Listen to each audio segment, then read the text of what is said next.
আজকে তোমাদের জন্য নিয়ে এসেছি আলু পনিরের তরকারি। এখানে আছে পনির, আলু, তেজপাতা, আদা গুঁড়া, দারচিনি, জিরা, শুকনো লঙ্কা, গোলমরিচ গুঁড়া, আর লাগছে লঙ্কা বাটা, জিরা বাটা। তো চলো শুরু করি। এখানে দেখতে পাচ্ছ তেলের মধ্যে পনিরগুলো ভেজে নিচ্ছি হালকা করে। তেলের মধ্যে লবণ আর সামান্য হলুদ দেওয়া ছিল, যাতে পনিরের মধ্যে ফ্লেভার ঢুকে লবণ আর হলুদের।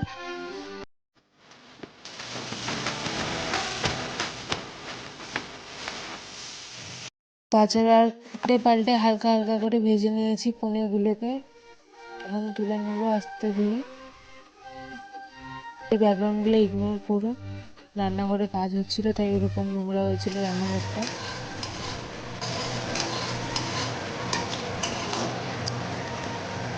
পনির ভাজা হয়ে গেছে। আলু দিয়ে দিয়েছি, আলুর মধ্যে দিলাম লবণ,